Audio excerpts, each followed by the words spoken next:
o ia. Nana whanau au. O ia fo'i. Sa tu ia te au I teimo pupua ngā. O te manatua le nei tu la. Teimi oma. O au as tangata mai. O au as tangata o te manatua ele o te lea ulia le si vaenga o le tausanga. Ai peitai. E ia u au wangelu.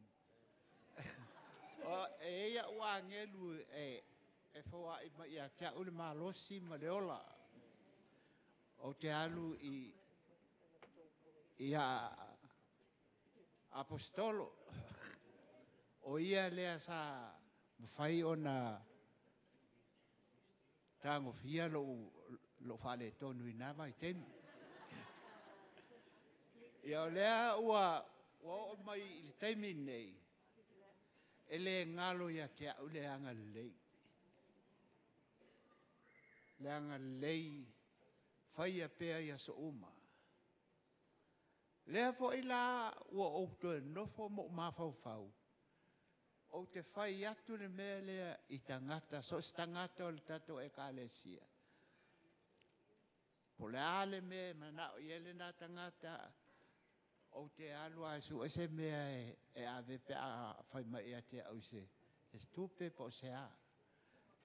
O te alu e ave iai. A wā, sa whape nāla u nā vai te. Ai, e whapitoa lau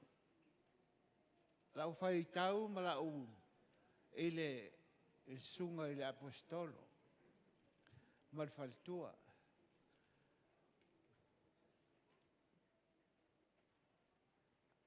Tā lofa lau sunga ma lau whaltua. Ia, e ese le mānai o le nei yaso.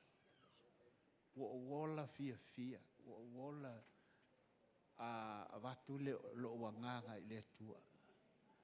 O te whaia mea umai lo malosi ni le taimi. E le ai mase mea wha alawe lawe ai ia lo wola I le vai taimi. E le ngata I le sasunga I apostolo ma le whaletua. A o tangata nei e tutu malosi a te au. O le tatou e kālesia atoa. Whamole patpati mai le tatou e kālesia.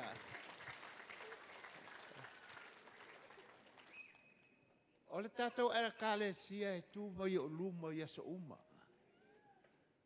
E le mawhai ona o manatu fo ina le o te whapea o te le manatu I le kālesia. O te manatu I le kālesia, ma o le kālesia e maua ai lo malosi. O lesi vaenga o le tato e kālesia sa whai mo tō manga. O maftanga tina. Maftanga tina. Ma tau te moli atu le whaftai telea I ate o tau tina. Lo tau special lava I tina matua. Le leina le e whape mai. Ia, le o wora ona o tau. Ia. O te talo ai le tua ia fua I atu lo tau malosi tau te whai eia tau ngā ruenga tau te loto iai. Ia lea. Ia. Le tuai ia e whafonga mai le tatalo le toina le tua so ni mai spesso le apostolo o e tautaia le tatou wholaunga ia lea tele mea whaingatana o ia tea. E iaile,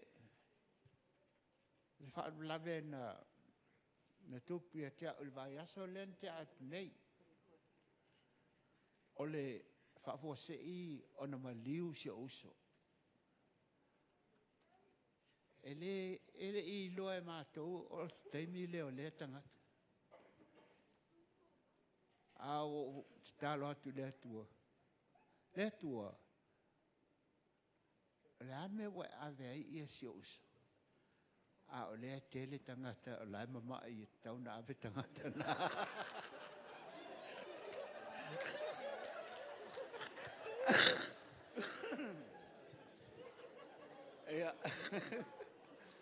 Ia, mesi, ia manuia, ia nā tangata. Ia,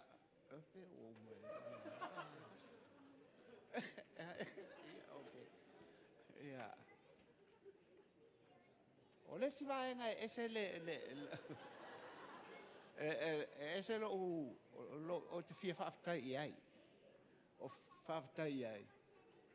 O whaife aua le tatou e kālesia. Whaife aua le tatou kālesia. Whaife tai mo lo tau teimi uma e tau tele whangaloina. Ia whaamanuia le atua ia te otou. Whaamamalu le au whaola le atua ia te otou.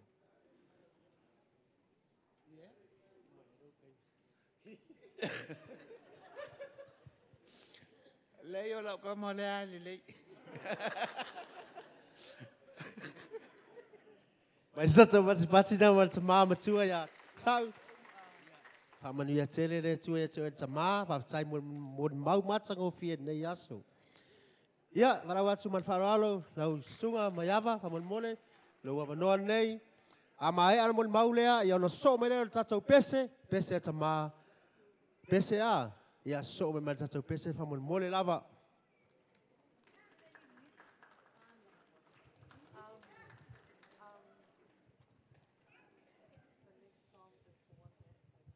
Morning. So for more, I'm like yellow to a college court all the time. Ale umise taimi ole no lai sauninga tata sauninga o I proclaim fata tia ai mo ila to le si le fiolo ni tangata la so ta wat pea o lo ngo mo ia va temps is scanning mai so se la fanga ya mata mai o solo pa solo mai I faleata si usenga la to I sale moa sa foto ia fa o mai sa sina tele nu o ni tangata ta tele yo o ina nu ngata ia piaru me no ola I fa ftai de tu ma losi mare ma ia foi ina to no se ma wa ainga ai o tele fa se mori mau ave ele ne ia no te fa manu ia to ila sa tama ma tua o mo tato I kalesia tama o fale tama ma tua a mese lau tero ma ftanga tama le fa ngorina foi se tama o fa pena na sia tato ma ftanga ni taau foi mai fa salamo lo nga ia fa manu atu I le tua o me ma foi te tolu ia tau fa manu atu lo sof pa ia. Bless the Lord, oh my soul, and that all is within me, bless His holy name. O la ngona na o nei aso. O la ngona whaaftai ma whaamanui le tua. O no na alofa ma na ngalilei ia te au. Ma si o ainga. O lona lelei ma lona whaamaoni ma whai ai. O na tātou au lia maili nei aso sae whaapitoa mo tamā tonu. Tātou e kalesia ai mese lau langi atoa. A mai sau pati vi ai le tua ni tai au. O te whaaftai fo I tai o ma whaftangata mā o le avanoa tu ina mai. Te whai ese mori mau. Whaaftai mana tumai, whaaftai fo ile. Amana iei na ni tangata fai sa mori mau. Sa o mori mau fo ile si tau sango te nei. Po le tua e fo ia lo fo tu mai fo le avano te mori mau. Ia ele me lea le avano fo ina mai, whaaftai mo le avano fo ina mai. Le tu se ngā luenga e lona mata upo sa fulu o mai e se tala e se tamā sa tulanga ese lona wala awina. E le ngata i whaiva mati ute na tofi ei o ia. A o lona ola whātua tua. O le tala i a Cornelio. A tono o mamulama o le tala o ia o se taitai o to se lau o fita fita o le malo Roma. O lona winga e mo lunga lunga tūlanga i vaenga au o le malo Roma. Ai fai mai o se tamā e ami o tua. E matau i le tua. E alofa i lona ainga a toa ma lona nuu. Ai meise o io se tamā e fia te talo i le tua. Ia se uma e le au noa. O le fasiri mo i tātou tamā. O i ea se o tātou o e mau. I te tusa tātou a mio pe Cornelio. Whamere tara nei loa i Cornelio le whaalinga o le angelu. O sau ia te i le pō whaapia mai Cornelio. O au hae o te talo ma o mea lofa. E whaima na tunga i lumo le tua. Amene ma amene. Amu ia se tamā o ae hona te talo. Ma ana mea lofa i lumo le tua. E sua malie e whaafonga le tua lau te talo. O lau whai mea lofa. Po lau whai taulanga le lei. Po lo lofa i le isi o uso a tangata. Winga ia fia i ai le tua. E na upu mai le ngutu se tulou. O le ambio mai le wha maoni. Mo Ioani no mta upu tolu e whai upu sifuru mai walu. O au o te ala usu i tae au mai tae tolu wawe au. Sa oni mo la unga renga hone wawe amata. O te ala e tolu.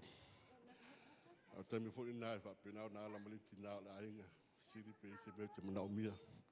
Au te tu ua si o mātu o ainga. Se taimi o te alu e se tuai o taimi fo nai a mataire na mawhitanga te talo. Iaso uma o le vai aso. Tau sanga o tina ia te a umalou. Manatu tu ia tamai o wana ngā lua e lava mo le sueina tupe.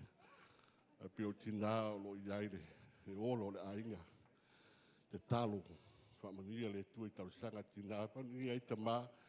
Ai me se imanuia le whanau. Luma mauna. Ai. Se whaisina o talapupu. Pere umi. Pere tusane mo le lua mo le awha tau sanga taluai. Sa talanoa ina ai i lungo le tio po newspaper. Ia soani al malo e winga e fausia ino fale. Sa tu mai le avanoa siunga le whawhenga ia tau sa whai o le maik whai lau tau talanga po le. I tu sa rulanga o benefiti na malo i first home grant. Deposit me wapena sa whai lau tau talanga soani tatu e kalesia. E lua ani me tau o te fia pikia mai.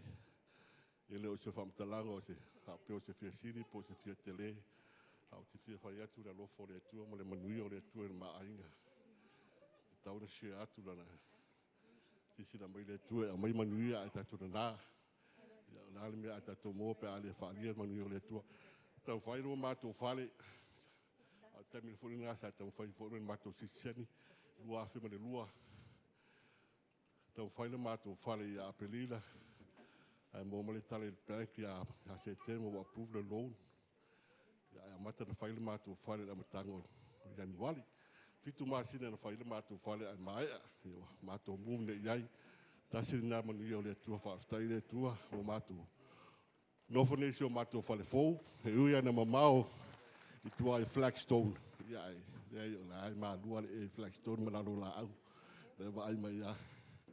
Au tau sanga fole nasa tau whai fo i mātou si senen mātou ai ngā atua. Io fa manuia fu il mato sixengi umo il mato ai nei tono malo Australia. Lono luo no manuia le tua. Tele manuia le tua tono maainga. E le lava te mi fa mala lo tuai. Ai le te talo male. Ana pongi.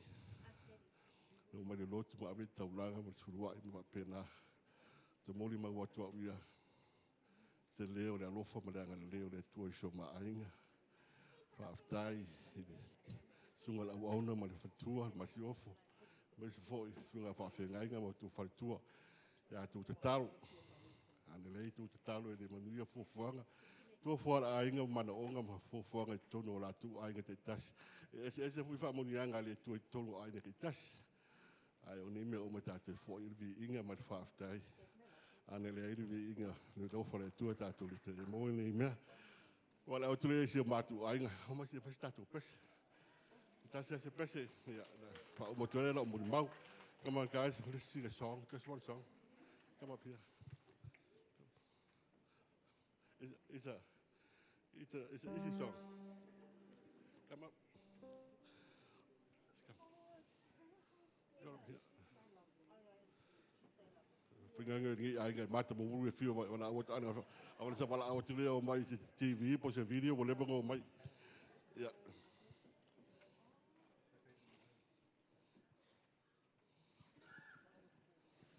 o so ma fa nau le to lima ma fa nau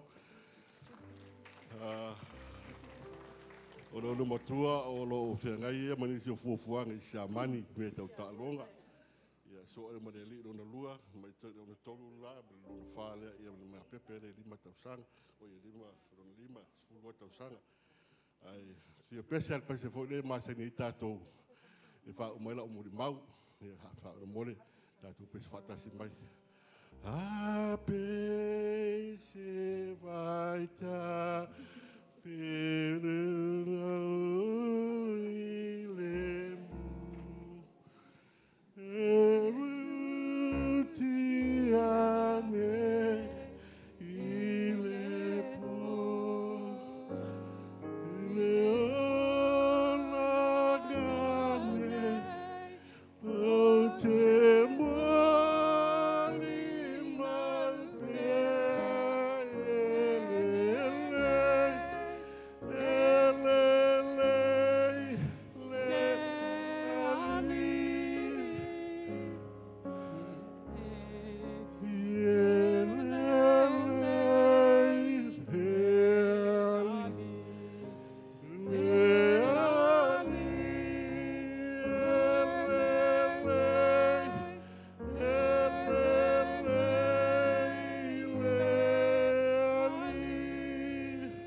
For Jesus, amen.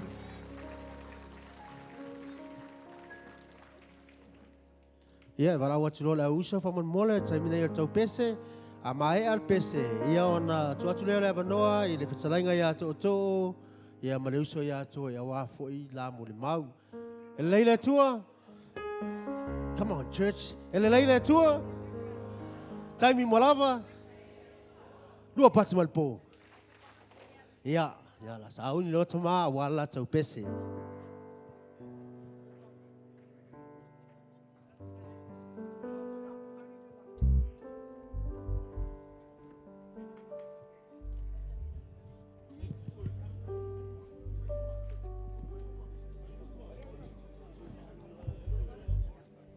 mole o tau tamala itina suma luma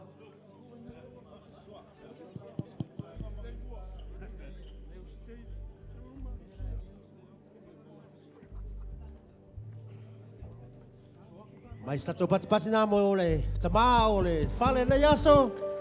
E se la le leo nei tama ya sa au lo tato pese. So luma fa mo le tama o to te fefe. Dia va tato ai ngo mo lo fa penana. Ia mata mai wa to pese nei yaso.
So ia le fatamala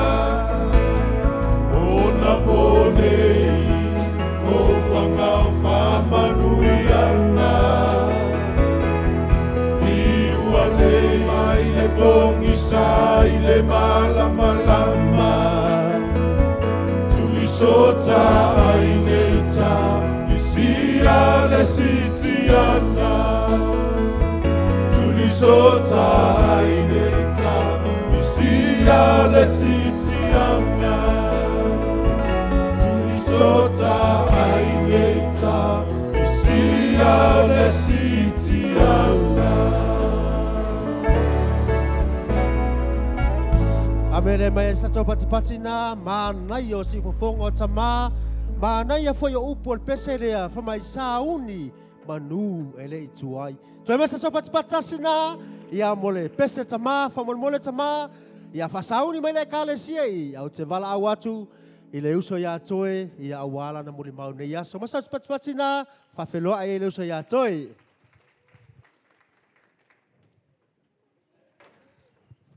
mi ia leli ya vivia tuia ia Iova awa ililei o ia e whaavavau lava lona alofa e moni ma wha maoni ana polo inga e wha poto ai le ua whai ngofie lona loto ia e mua whaafitai le sunga tai molo wa vanoa ia sa whailau tala tai le vaiaso le na te anu pe o staimi mua le o tuola ia tua e whaise mori mau e le whai ngofia fo i nanga taimi mua e wha maruru atu tato e karesia ia e wha malama ma fi wha iloa lo nei tangata wha tau waa ia o lo ingoa o toi aina tuala e to lua sia o whanau ai to atasi aso to lua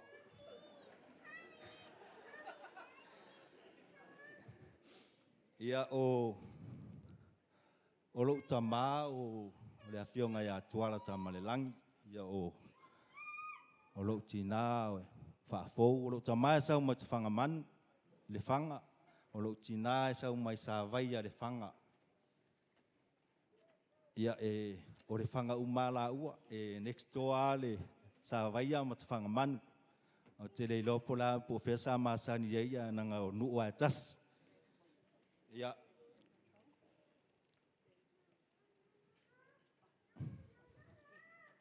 o se o tama ua iwa sifuru ma tonu na tausanga ua loa fo ilo na soifua sa maliu sa utina ile valu sifuru ma tonu tausanga tu sa foto as fulu fanga o tausanga o te lo sami pe foto a fa pe tonu tausanga taimile ona mato mai le New Zealand te lo to sila fia le taimile sa fa le 6 sainila New Zealand a si saini le tama politina ia o si saini a tolan whanau. Ia o le taimi le nā sa matou si saini. Sa matou ta whawhau ai sa moa i vai taimina. Aua matou si saini New Zealand.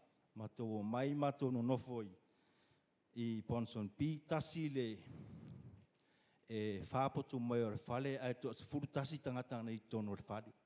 E whaingatai o na vai taimi o na si o tama sa ele I wharinga ruenga. Ia, whamaruru atu.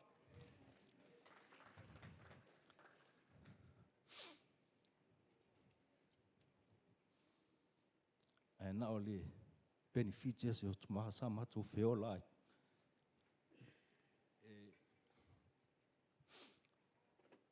Wha o ngai mātou.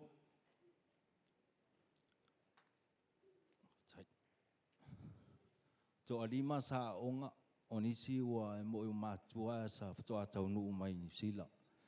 Ele imbawani nga ruenga na vai time. Ai sa wo loina nei le alofo le tua so matu tama.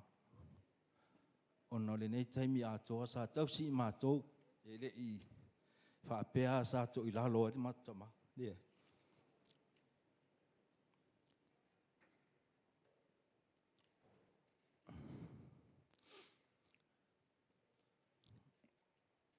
ia ele tele se morimau paua le morimau o le o alofangia ele atua se utama ua I was furu mai tonu o tau sanga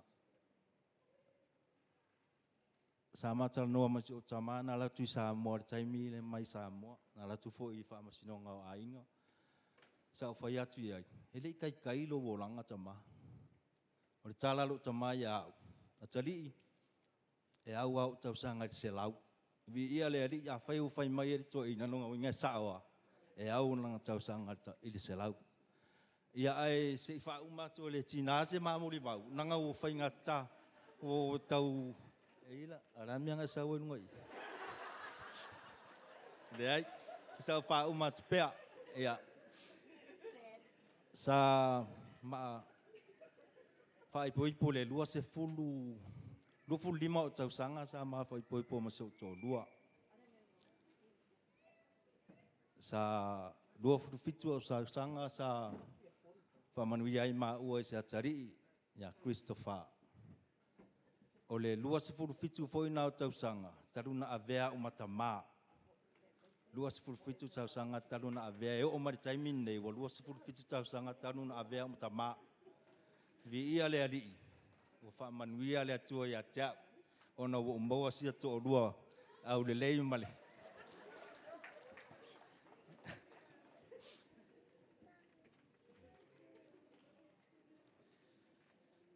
ia ole vi inga ole atua le fai titia fa tai le lo fa maleanga le ole atua wa dia mai foi nei aso tama ia va tu foi se fa manuia ila sunga la apostolo manuia la so tama fa peta mama tua uma tato e kalesia ia mai se na yuso ia tua I manuia tele le aso tama na I uso vi ia le ali ia ole mori mau pu le fa tai mo lo wa banoa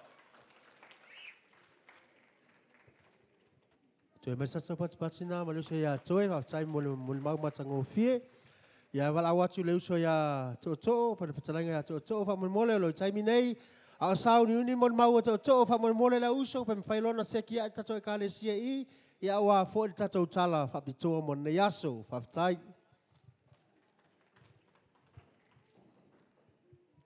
ia faftai atu I lau sunga le host ia ole ale toi o se leo se fatalofa I le ua uma na saunoa ia le host ia male sunga foi fafengai ngau mawai atu ia ole a o saoloa I le tulanga o mafoino tulai o faftai le atua le mawai le uma ua olona alofa lea ua taitaina mai ai loto soifua ia maso uola ia ua tato olia mai ai le nei tai au fou ia ele ngata ilea ia ua ta o to lua se unga ile aso fapitoa mo tama ia vi ia le atua o lo mawalunga le o ina masine o tato matua faleanganga le ngata ilea ia o sunga I fafengainga ma faletua ia ma tama matina matutua o le tato e kalesia ia o tupulanga o alo ma whanau ia o le fatalofa lea ma le fafitai le atua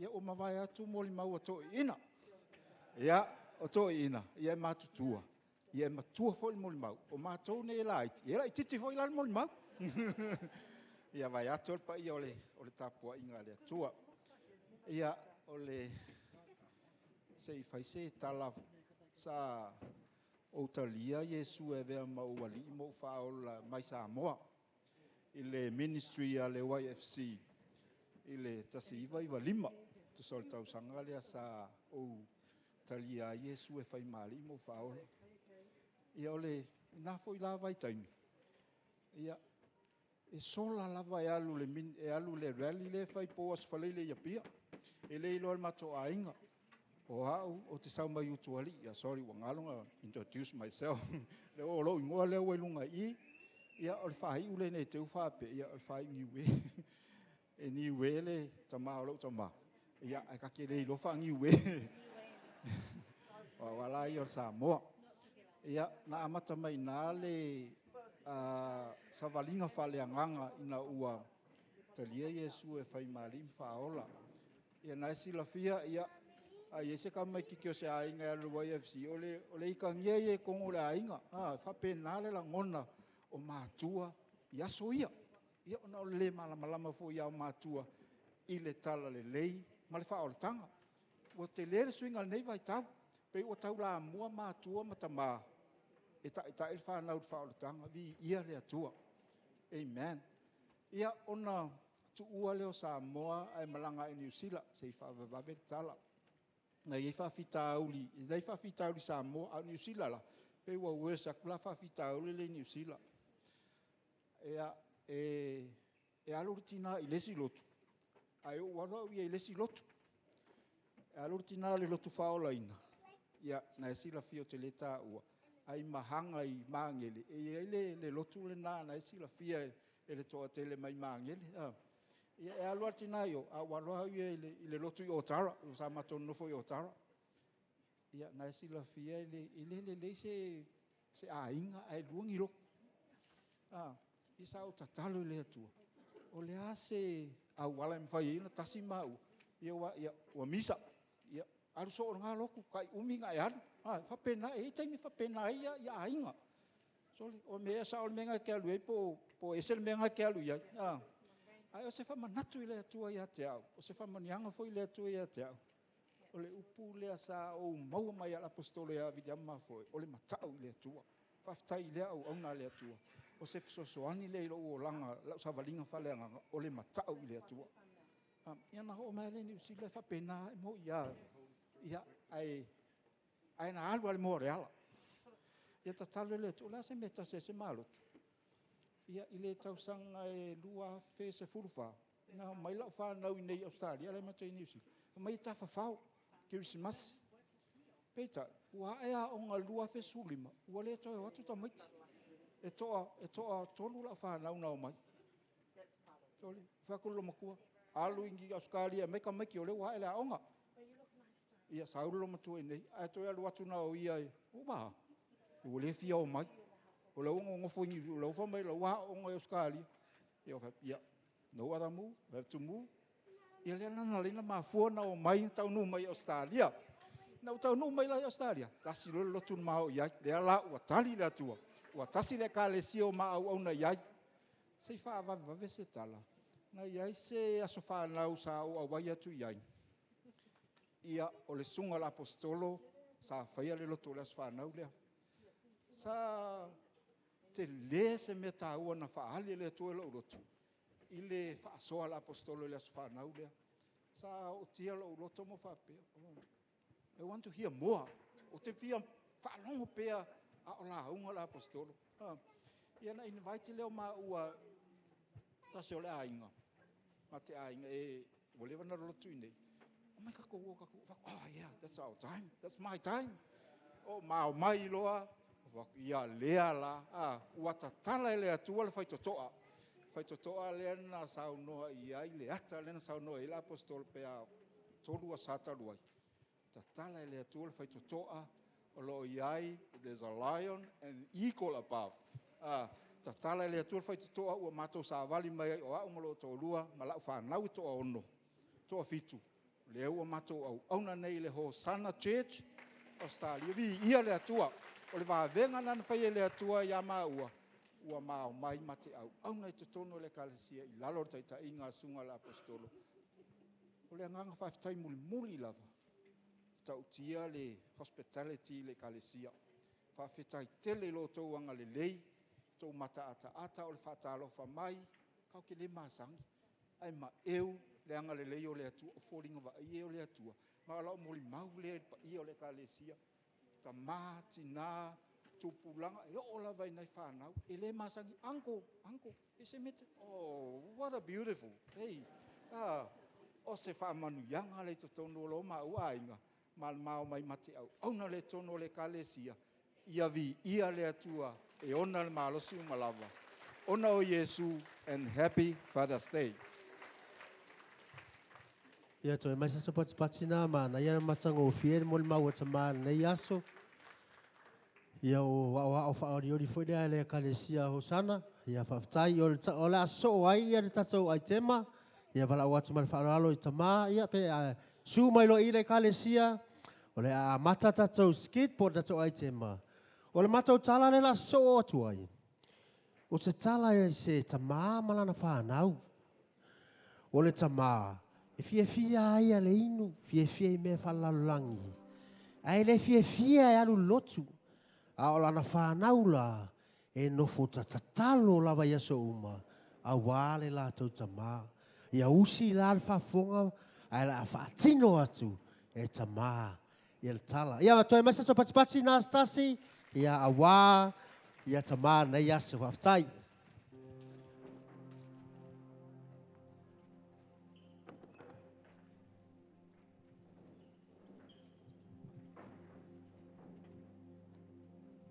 Check 1, 2.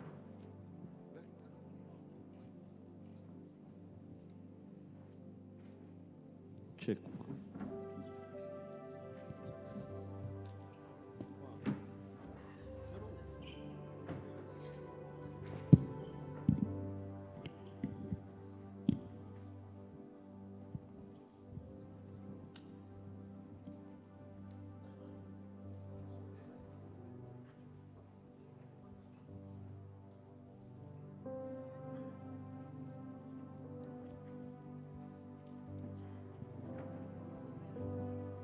I le matau mafutanga, i le matau ainga.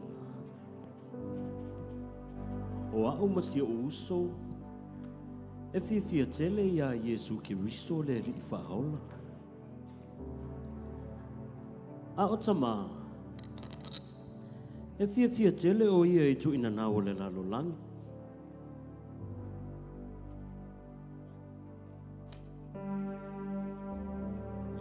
Tele le tua le tatu te au na iai. Ali usi.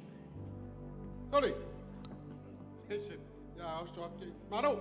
Wa. Wanga me faiko. E faika wa me mo se me ai. Sorry. Le tua le mate au na iai tama. O ruari e fa ku fa we fa yari e. Ola me ke fa me.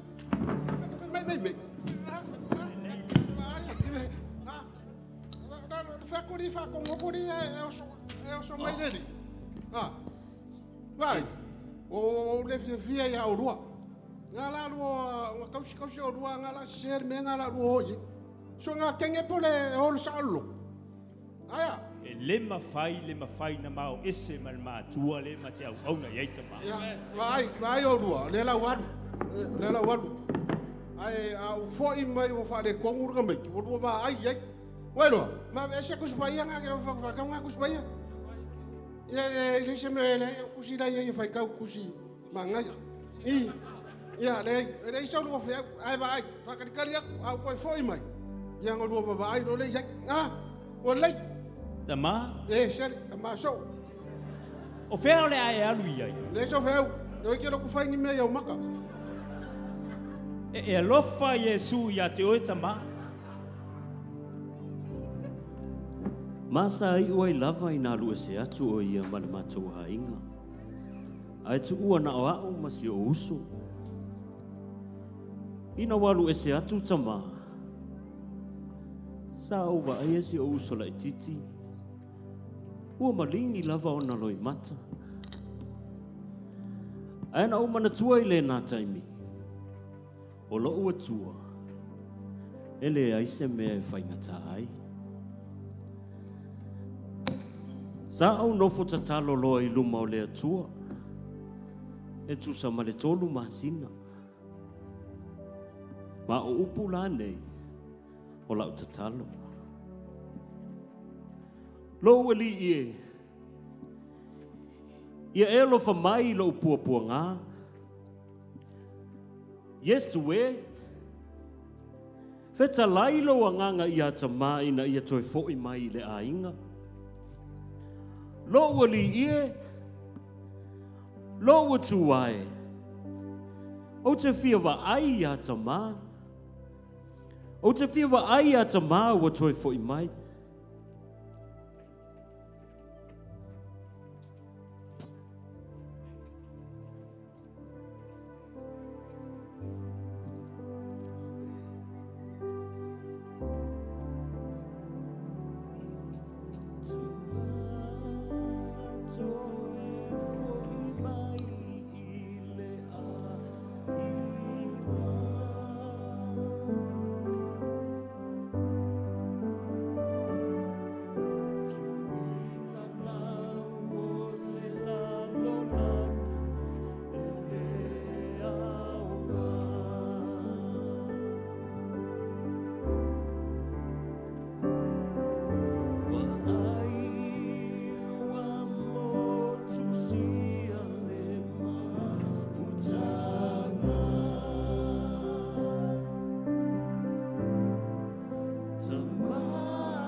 ina ua mavae le tolu masina.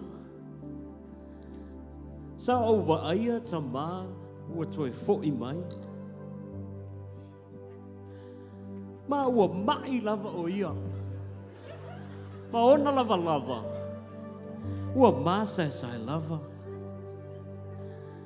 Ma ona loi mata. Ua malingi whaavai. Sa au tamoe atu mafusi mai tamā. Ai whai maila na upu. Lo watali i. Ua au anga sala i leo i le langi. A toa ma o lua ma sio uso.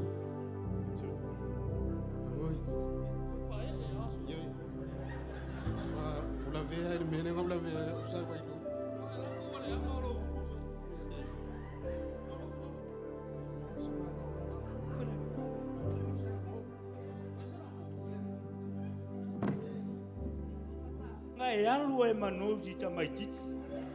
Awa sawa e mangongi lo makua. E makau kia le lano langi sa e se solo ai. O ia ue. Whawhetai le tua. Wa e koe whawhoi mai ta mā. I to tonu o maa ua ina. E wo singaru.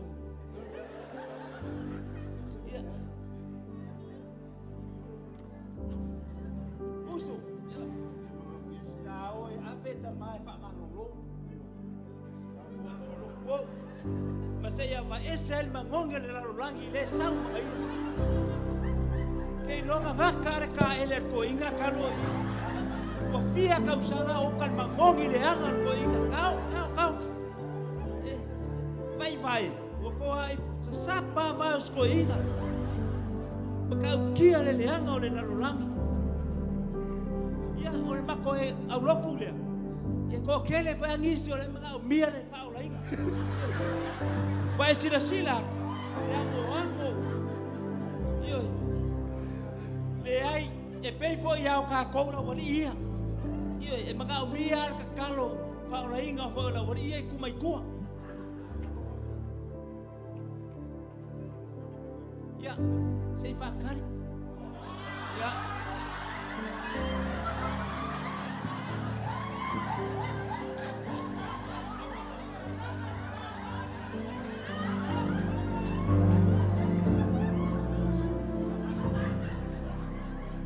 Hosanna Church.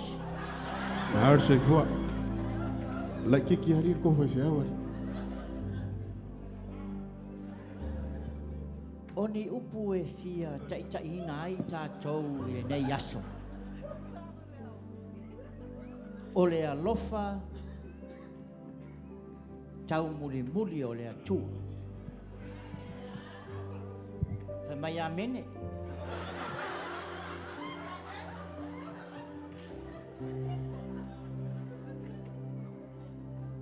O le alofa o le atua na ia awina mai ai lona alo Iesu.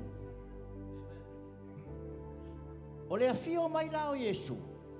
O ia o le whaola. Fa mai amene. Amene ave sau pate via i le atua.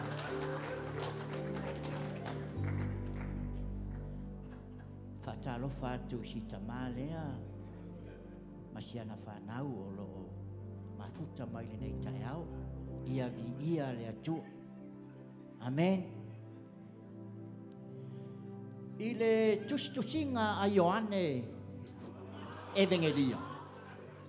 Na whaapea ai upu a Iesu. O au nei o le ala upu moni ma le ola. E lea i lava se tasi alu watu i le tamā. Pe a le ui mai a tea. E le o au o Iesu lea e tautala. Fa mai amene.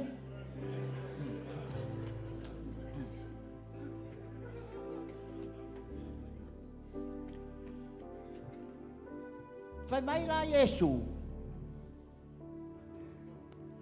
O au nei o le ala upumoni ma le ola.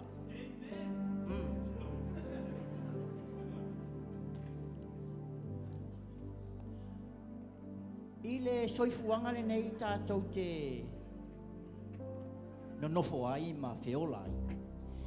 E le ai a sesi o i tātou e vinga e fiaru le langi. O le procesa Iesu,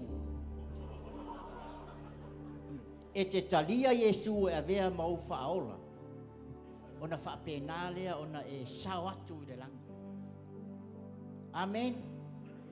O Iesu la, o ia o le whaola. Amere ave tau pate vi ai le tu. Amen.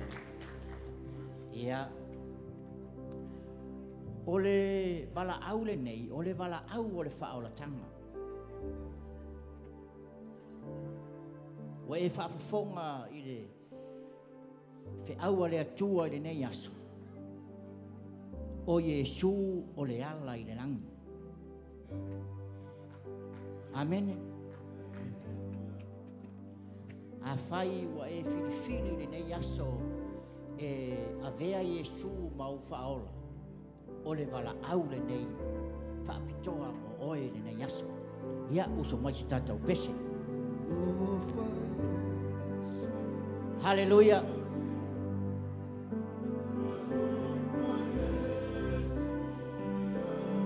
Sau nei loa e talia o ia e avea mau whaola.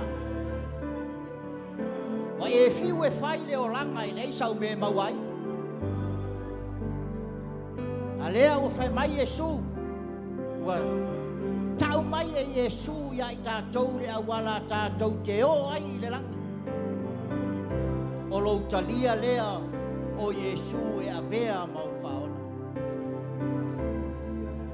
I le taimi o le sauninga, sa o waaia ta mā, ua malingi lava o na loi mata. Ina ua o i le taimi o le wala au. Na au ilo atu ta mā ua tū i lunga. E ta lia Iesu e avea mā, liki ma whaaola i lona o langa. Praise the Lord. Na au fia fia, au a whai mai le a fionga le atua. E oli oli a he Vea lui le Iesu langa. e vea mau whaola. I le tangata e toa tasi a e Salamo.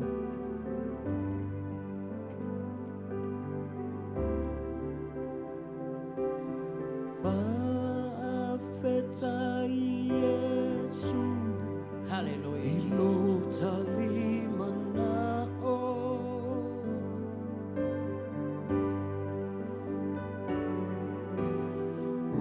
Ua e tali a mai au, i le nei aso.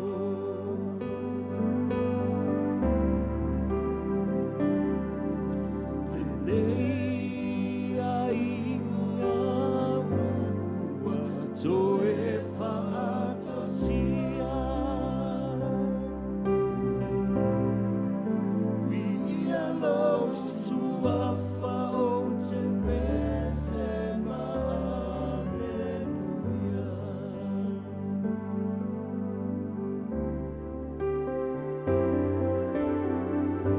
Whaafeta i Iesu, i lo tali mana o.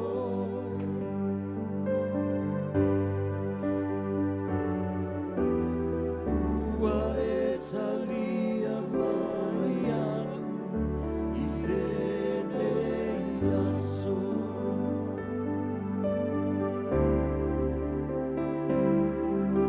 E nei a inga ua, to e whaatasia.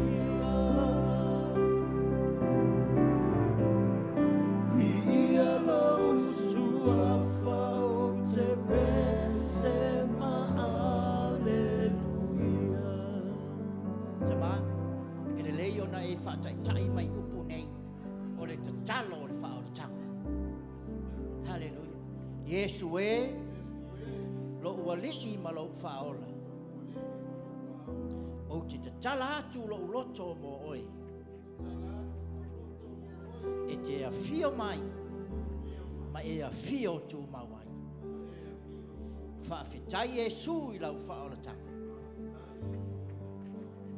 Amen. Amen. Hallelujah, Jesus.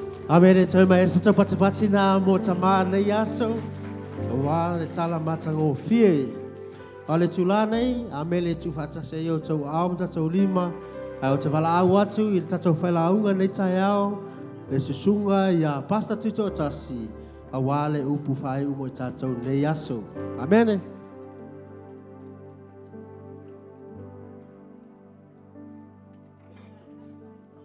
Tātou mō li wha mole. Toi mai sa tau pati na mo pasta tuto tasi.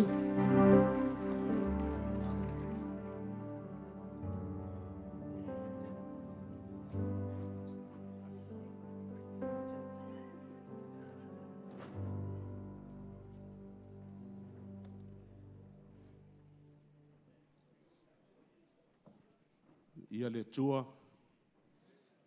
Ia te ilo le atatou o whai tatou lunch. Le wa uman whai wala au tama. Pe mana ia e toi whai atu le si wala au mo tama lava le anga o le sane o tama. Ko e wha tapo posen le wha manu ianga tama. Vi ia le tua. O le tusia ma reko e fia maua mai eisi wha maa lusi mo i tatou nei tai au. Ma reko e nei e fiafi langa le ua.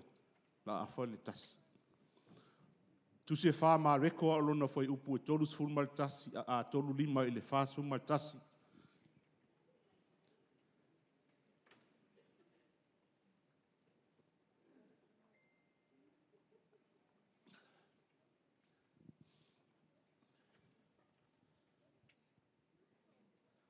Si whai tau tātou tusi. O malona whai tau tātou tusi. Tātou wōloa.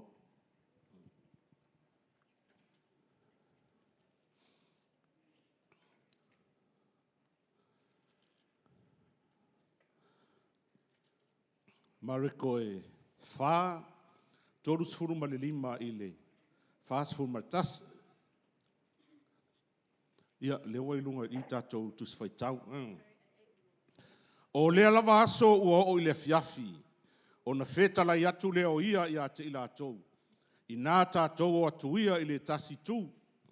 Ua lātou tu ua le motu o tangata. Ua iai le vaa o ia.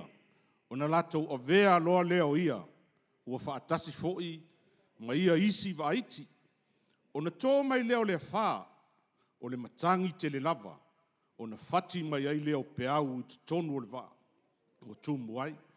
A o ia sail tau muli. Ua tō whai le alunga. O na lātou whafangu lea i a te ia. Ma whai mai i a te ia. Lea oa oe. E te le manatu mai ea i a te i mātou a whano. O na tūlai leo ia. Mana wawao atu i le matangi. Ua whetalai atu fo i le vai. Whaalolongo ia. I nā malu ia. O na mate leo le matangi. I le ua matua malu lava. O na whetalai atu leo ia i a te i lātou. Se ale mea tau te whewhewhe ai. Se ale mea tau te le whaatua mai ai. O na matua mātatau lava leo i lātou. Ma whetau tala i lātou. Po o ai lava le nei.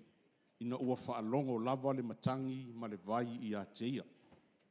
Ia whaamanuia mai le atua le whaitauina o lana fionga pa ia. E whina ngalo le atua e tātou te o i le isi tu vai. E whina ngalo Yesu e tu ua le nei tu vai. A e tātou wō i le isi tu vai. A tonu o lea sa tau sila i le whaatinonga ta mai le nei tai ao. Sa tu ua e le ta māpa o whata le i tu vai lea sa iei manuia. Ai a ngai i le isi tu vai. Ina ua whaina la i le i tu vai lea na ngai ai. Ai whai mai lea nganga pa ia. To e foi i lo a inga. Lea tātou sila. Ia e le o whapea ua sala mō whata, ua uman sala mō whata. Ia e leanga o le whaatino ina ta mā. Lea ua to e maua lea o onga. Ua to e whaatasia le a inga. O le talan tātou whaitauina ua māsani ai tātou me tātou sila fia. E iai ni mea lilo, e iai ni mea lelei, e iai ni mea tāua. E manao Yesu e whailoa mai i tātou. I le isi tu vai. O se autu mo i tātou le asau tamā. Tātou wō i le isi tu. Tātou wō i le isi tu. Let's go over, let's cross across the other side. Tatou wō i le isi tū. E iai ni mea matangofie, e iai ni mea lelei, e iai ni mea sili e le iai tātou mua. E le i whaalongo iai o tātou talinga. E le i mōli mauina e o tātou loto. E manao Yesu e whaali i le au so. E ui o le tala e a ngā i le au so. Ai o se le sona mani awa onga o ngā. E moli mai mo i mātou i le asane i o tamā. Whamaila le au tū, tamā. Tatou wō i le isi tū vai. Tamā mātutua ma tamā la iti. So se tō a inga tamā. Tatou wō i le isi tū vai. Ai se ai mana o mi ai tatou wō i le isi tū vai. Leanga lea ua whetalai mai lea li. Lea ua saunoa mai Yesu Keriso. Lea ua mana o mia Yesu sana au tau. La tau te malanga whaatasi le isi tu vai. O so se e muli ya Yesu. O so se tangata tali tonu e whaatua ya Yesu. E usitai le leo Yesu. Masa vali loa e whaatino le whaatonunga Yesu. Whama Yesu tātou wō le isi tu. O lona winga, ua saonga le mū le tātou sāvalinga. O lona winga, ua manuia le tātou whōlaunga. O lona winga, po le ale tele o whaingatā, o le ale tele o tingā, o le ale tele o puapua ngai o mai. E mauti noa lava lona taunu unga. E manuia, aisea. Leanga fo i lea ua whetalai mai Yesu le au soo. Tātou wō i le isi tu vai. Ua mawhanawhana le au soo i le tū lea. Leanga fo i lea mōri mau i whaalinga wa aia i aso uma o le misiona Yesu. Lea mata i whaailonga o vāvenga i me tutupu. Whaamalolo i tu a inga mai ese. Tutuli ese te moni matangata ua urutino i ai te moni. Ai tasi se mea e le i loa le au soo. E le i loa le au soo. Pe whea o na whaamalolo le mea o le matangi ma le whaa ma pea o sami. E manao la Yesu. E ola tau ma le au soo i le isi pito lea. Leanga e tatau o na o oina. I le whainga o le ngā luenga. E manao Yesu tātou te o i le isi tu vai. Mua. E iai le mafuanga e mawhai ai o na manao Yesu tātou te o i le isi tu vai. E iai le mafuanga tatau e whina ngalo ai Yesu i lau susunga tamā. Tātou te o i le isi tu vai. Whaftai tātou tamā o le whale ma le tina o le whale. I le taitaina o le wholaunga ma le sāvalinga. I le isi tu o le vai. E le whainga o fia le taitainga o le wholaunga. E le whainga o fia le taitainga o le sāvalinga. E le whainga o fia le taitainga o le nu o le atua. Le tātou a inga e ka le sia. Ai whaafetai. O le alawa na mawhai o na e savali. Na mawhai o na tuua le nei tu vai. Na mawhai o na e la fo ia mea sa e nau iai ma e fia iai. Ai tātou sāva vali whaatas. Lela o tātou taunu umai i le nei tu vai. E se le mana i o le nei tu vai so. Ia lea lawo sila atu la usunga. E se le au le nei o tangata le no nofo mai nei tu vai. Vi ia le atua. Whaafetai alo na alofa. E whaafoa i le mua ma le whaafetai i le o mea uma. Ona olona fina ngalo lea mo i tātou. Tātou wō se i tātou waawa ai le matautia ma le silisili ese o le atua. E iai la lui i tātou sāvalinga. Whai mai Yesu i lau soo. Tātou wō. Ai le karanti iai le saonga le mu. E iai fili, e iai whaingatā, e iai matangi, e iai sami e sau mai. Ai a whai e whaatua ia Yesu. E taunu ulawa le malanga i le isi tu. A whai tātou te whaatua ia Yesu. E mauti noa lava le taunu unga te taunu iai. E saonga le mu, ma fi le mu. E iai la taimi e matangi iai le sāvalinga lean tātou whai tau iai. Whai mai uangi mai le wha, uangi mai le matangi. O nisi o taimi a o mai matangi le tātou wholaunga. O na tātou manatu lea. O whaasala i tātou e le atua. O tātou manatu lea. O lea lofa mai le atua. Leanga a o mai fi tā ma whaingatā i taimi o tātou sāvalinga wha lea nganga. O tātou lea usita i le atua. Mantua le tala ia iona. Ina ua lea usita i iona. Lea mena whai iona, ka le sia. Na sola iona. Le leite le ta elenga. Le uma o tau ranga ta elenga le pito mai. Na sola loa leo Iona. Ai o le mea le tupu I. E usi tae leo so. A le fo ia o mai le wha. O lona winga. E iai taimi e au mai e le tua wha e tatou wholonga. E lulu wai tatou. Ina ia tatou toe fo i atu ia teia. O le tala ia Iona. Na au mai le matangi e le tua ia Iona. Ia I loa Iona. Toe fo i alu mamori le fe au. Ia ola tangata o Nineva. Ai o le tala lea na tatou whaitawina. O le o mai o le a whae le au so. Se I tofo ina lo latou whatua tua. Lea whai malanga ma Yesu au lea lava fefe ma tau ma. Ma lea I loa tangata lea muri muri ai. E ei taimi whapena le tatou savaringa. E ui ane tatou wō ma Yesu. Ai angi mai loa whaangi mai fita. Ia o kako kuwa I solo I o. Kako wala au solo I o. Wa wholinga mai ua pōngi sā le tatou so o tanga ma le tatou utua. E wholinga mai ua malepe ese le vaa lea tau te whola wai. E wholinga mai o le angoto le vaa lea tatou te whola wai. Ai o le tala fia fia. Po le ale tele o matangi o mai. O le ale tele o whae o mai. E le ngoto lau vaa aisea. Le anga lea tau te wholau wha mai Yesu. Tatou wō I le isi tu. E le mawhai o na tu lafo inga o e tu lafo inga o Yesu. Le anga lea tau te o whaatasi mai Yesu. E le whapea mai Yesu le au so. O la o tau whaatali mai le isi tu. Mai tatou wō I le isi tu vai. O le atale nā tatou sāwalinga e ka le sia. O le atale nā tatou mulimulinga ma le tatou whōlaunga o lo whai aso uma o le tatou sāwalinga. E leo tu ulafo ia I tatou e le tua. E leo tu ulafo ia oe Yesu. O lo tangi pēa lana whetalai mai I ate oe. Tā te o whaatasi ma oe le tai au le nei. A e alu te whainga luenga e te whaalongo ina pēa le whetalai mai o le anganga pa ia. Tā te o whaatasi ma oe. Tau te o whaatasi ma o tau. Tau te whaatasi ma oe ina ia o. Ma manuia le tātou whōlaunga. I le isi tu. I te iloa lasina mea mana ia I. Ia e fia I matangi e angi mai le tātou sāwalinga. E o mai matangi, e o mai a whā, a e le tu mau. E te tele ma matautia. But they never last. The storm keeps coming. It's coming maybe in the morning, afternoon, at night time. But the good news, they never last. Why? Because Christ we are serving is traveling with us every day. O le keriso Yesu lea tau te vava iai ma tatou tapua iai, ma tatou talitonu iai. O loo tatou sāva vali whaatasi to tonu o le tatou va. E leo tu ua I tatou. Po le ala le alu lunga, alu I la lo, alu I sasae, o fe I sasae. Alu I sifo, e mau lava, lau sāvalinga e saunga le mu. Leanga lea tau te fo lau whaatasi mai Yesu. Storm keeps coming. E le mawai. Awhai fo ina mawai lau whaafita uli ana nafi o umana fo. Tari tonu mai oe toi oso mai fo ile isi whaafita uli.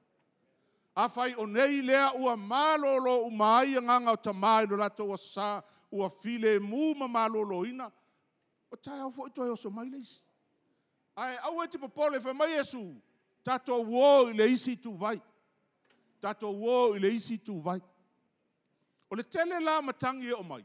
O le tele fo ileo le ola o ina o le tangata muli muli a Yesu. A le aise matangi. E le aiso tato I loa o I te riso Yesu. O le isi manatu lea o le tato au tu le nei tai au.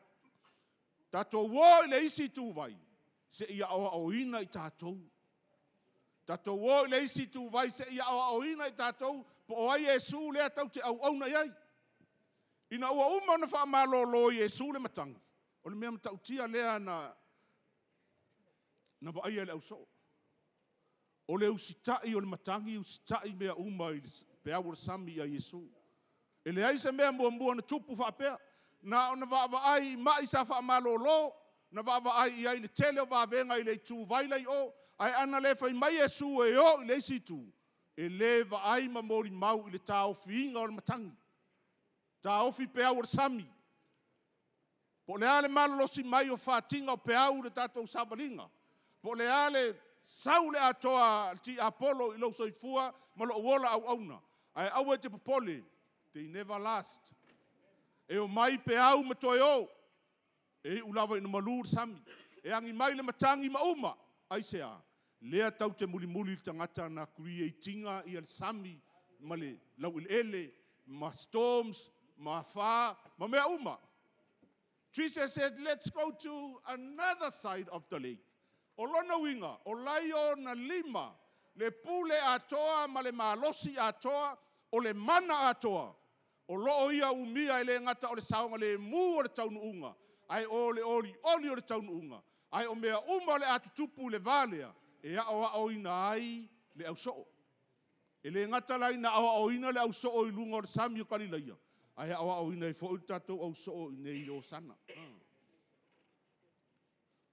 A le ai, sau tau tinonga e whaia pe a uma ona tatou wo I le isi tu vai.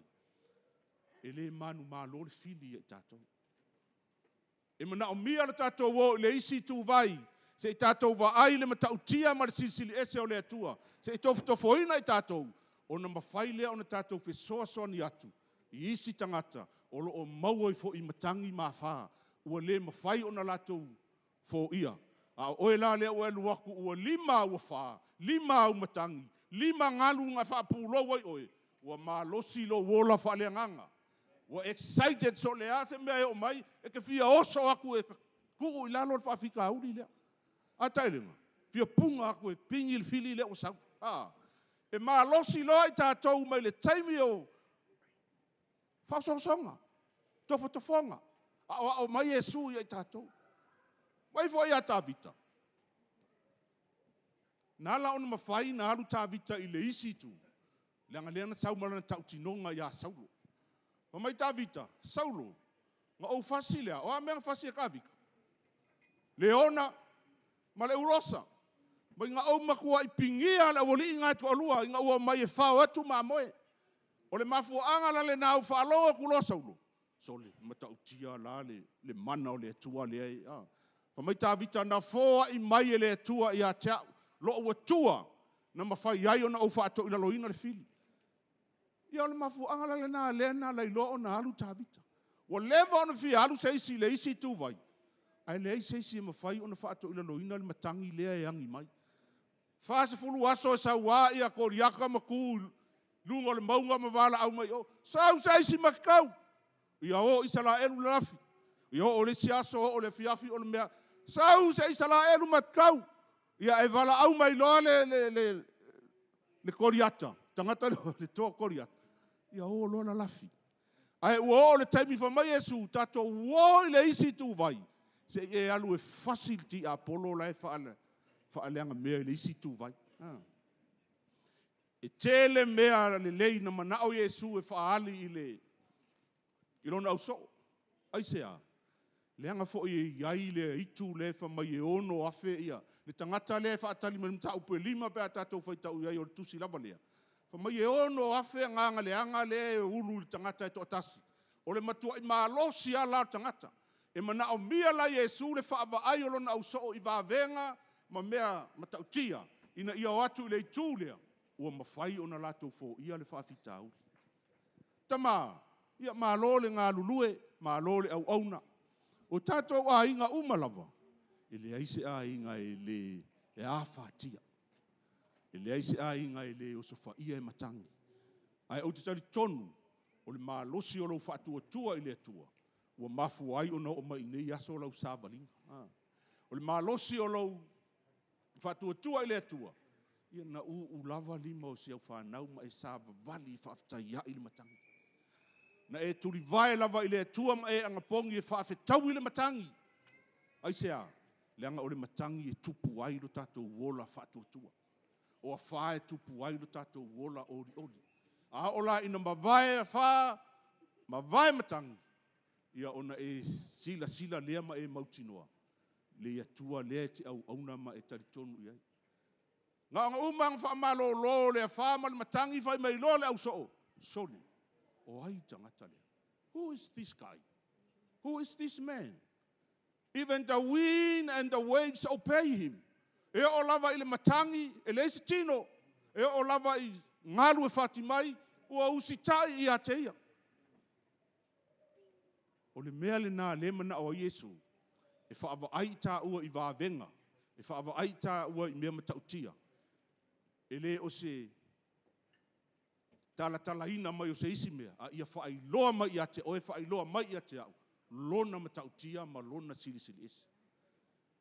Ke loa o le tala Yesu sa tau ona whai atu I le au so. O lo o I lo ulima le pule au au le langi ma le langi. O so se mea au te wala au iai e ustai mea uma I a te au. Ia mafutanga ta maa uso ia vi ia le atua le nei tai au. Ne yaso e wha tau I a ta maa o oe o se ta maa le lei tele. A whai o oe o se ta maa le lei lo nuinga le lei tele fo I sia wāvāna e te lua mafuta. A whai le lei sia wāvā le lei fo I na I o walo mau whanau ma. A whai fo I le lei uncles, le lei aunties o lona winga o le lei o le atua lea o so solo mai ai le whamanu yanga le tonu o tatou ai. Ta mā tatou wo I le isi tu vai. Ai se ai mana o mia tatou wo I le isi tu vai le anga ua feta lai mai ai Yesu tatou te o I le isi tu vai. Ai se a tatou te o I le isi tu vai le anga e fia a o ina I tatou. I le matautia ma le sisili ese o le atua. Ia manuia le sa ta mā ona o Yesu. Amen.